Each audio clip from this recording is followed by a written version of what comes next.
இயேசு அன்னை மரியாவின் மடியில் கிடத்தப்படுகிறார்.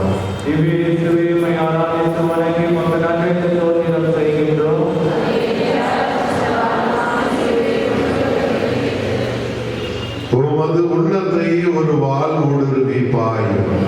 லூக்கா நற்செய்தி அதிகாரம் 2 வார்த்தை 35.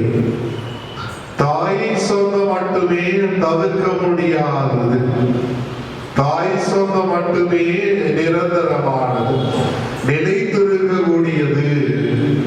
இதோ உமது அடிமை, உமது விருப்பப்படியே நடக்கட்டும் என்று இறை விருப்பத்தை மட்டுமே நிறைவேற்ற வந்த அன்னை மரியாள் தாம் ஒரே மகனை பரிவுடனும் பாசத்துடனும் கனிவுடனும் கவனித்து வந்த அந்த அன்பு அன்னை தனது மகனின் உயிர் பிரிந்த உடலை மடியில் கிடத்துகின்றார். இயேசுவிலே பிரியமான சகோதரனே, சகோதரியே, ஒவ்வொரு தாயினுடைய விருப்பம் இந்த சமுதாயத்திலே என்னுடைய குழந்தையை நான் தாளாட்ட வேண்டும், தாளாட்டுவதற்கு என்னுடைய மடி இருக்க வேண்டும் என்று நினைப்பதுதான் ஒரு தாயினுடைய ஆசையாக இருக்கும்.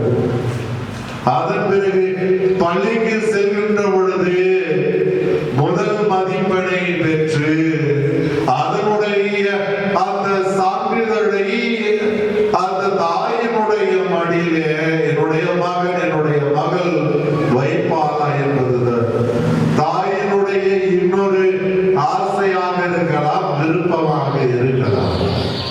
அதன் பிறகு வேலைக்கு செல்கின்ற பொழுது முதல் மாத சம்பளத்தை கொண்டு வந்து, அம்மா என்னுடைய வாழ்க்கையிலே நான் முதலாக சம்பாதித்தது என்று சொல்லி தாயினுடைய மடியிலே முதல் சம்பாத்தியத்தை கொடுப்பானா என்று எதிர்பார்ப்பதுதான் ஒவ்வொரு தாயினுடைய விருப்பமாக இருக்கிறது.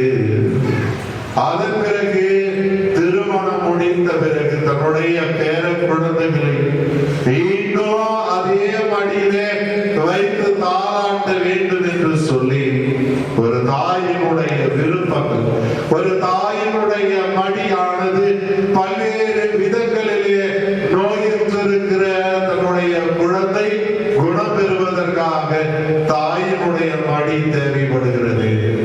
தோல்வி விடுகிற நேரங்களில் எல்லாம், அவமானப்படுகிற நேரங்களில் எல்லாம், ஐயோ தூக்கம் இல்லாமல் நான் தவிக்கிற நேரங்களில் எல்லாம், ஐயோ நினைத்தது நடக்காமல் இருக்கிற நேரங்களில் எல்லாம் நாம் தேடுகிற ஒரு இடமாக, ஆறுதல் பெறுகிற ஒரு இடமாக, அல்லது களைப்பை தணிக்கிற ஒரு இடமாக இருப்பதுதான் தாயினுடைய மடியாக இருக்கிறது.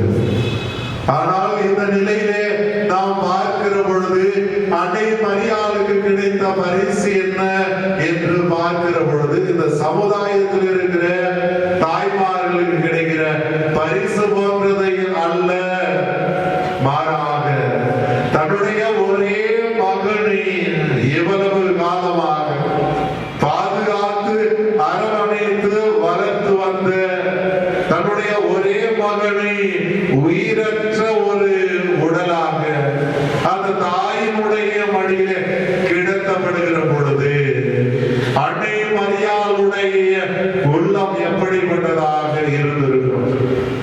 வலிகளாலும் வேதனையினாலும் இவ்வளவு துன்பங்களை அடைந்த அன்னை மரியாளுக்கு இறுதியாக உயிரற்ற நம்